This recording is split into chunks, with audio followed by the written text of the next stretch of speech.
Mark 9. And he said to them, Truly I say to you, there are some standing here who will not taste death until they see the kingdom of God, after it has come with power. And after 6 days Jesus took with him Peter and James and John, and led them up a high mountain by themselves. And he was transfigured before them, and his clothes became radiant, intensely white, as no one on earth could bleach them. And there appeared to them Elijah with Moses, and they were talking with Jesus. And Peter said to Jesus, Rabbi, it is good that we are here. Let us make 3 tents, one for you, and one for Moses, and one for Elijah. For he did not know what to say, for they were terrified. And a cloud overshadowed them, and a voice came out of the cloud. This is my beloved Son. Listen to him. And suddenly, looking around, they no longer saw anyone with them but Jesus only. And as they were coming down the mountain, he charged them to tell no one what they had seen until the Son of Man had risen from the dead. So they kept the matter to themselves, questioning what this rising from the dead might mean. And they asked him, Why do the scribes say that first Elijah must come? And he said to them, Elijah does come first to restore all things. And how is it written of the Son of Man that he should suffer many things and be treated with contempt? But I tell you that Elijah has come, and they did to him whatever they pleased, as it is written of him. And when they came to the disciples, they saw a great crowd around them, and scribes arguing with them. And immediately all the crowd, when they saw him, were greatly amazed and ran up to him and greeted him. And he asked them, What are you arguing about with them? And someone from the crowd answered him, Teacher, I brought my son to you, for he has a spirit that makes him mute. And whenever it seizes him, it throws him down, and he foams and grinds his teeth and becomes rigid. So I asked your disciples to cast it out, and they were not able. And he answered them, O faithless generation, how long am I to be with you? How long am I to bear with you? Bring him to me. And they brought the boy to him. And when the spirit saw him, immediately it convulsed the boy, and he fell on the ground and rolled about, foaming at the mouth. And Jesus asked his father, How long has this been happening to him?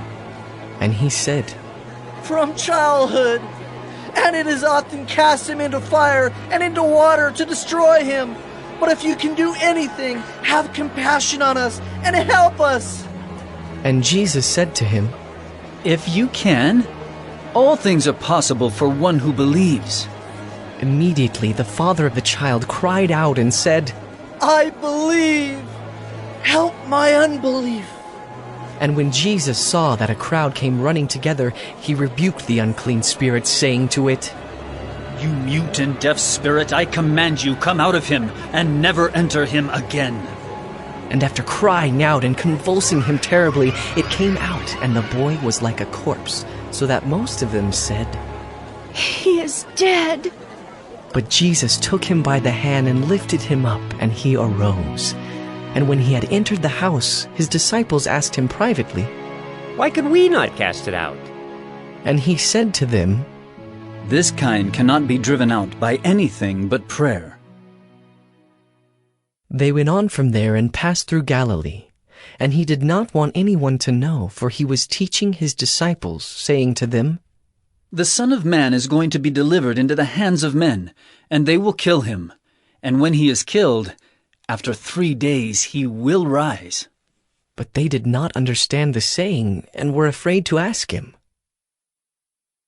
And they came to Capernaum, and when he was in the house, he asked them, What were you discussing on the way?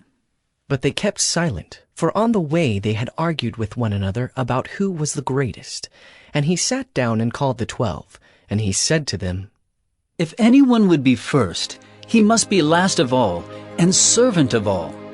And he took a child and put him in the midst of them, and taking him in his arms, he said to them, Whoever receives one such child in my name receives me. And whoever receives me receives not me, but him who sent me. John said to him, Teacher, we saw someone casting out demons in your name, and we tried to stop him because he was not following us. But Jesus said, Do not stop him, for no one who does a mighty work in my name will be able soon afterward to speak evil of me.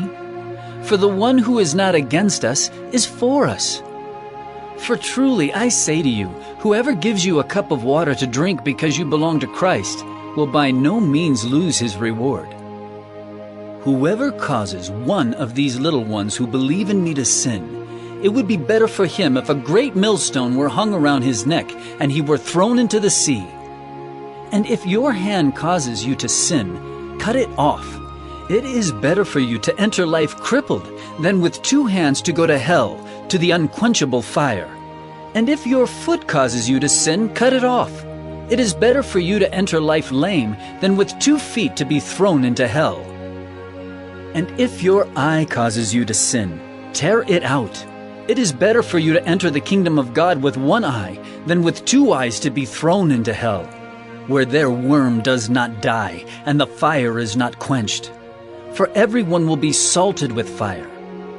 Salt is good, but if the salt has lost its saltiness, how will you make it salty again? Have salt in yourselves and be at peace with one another.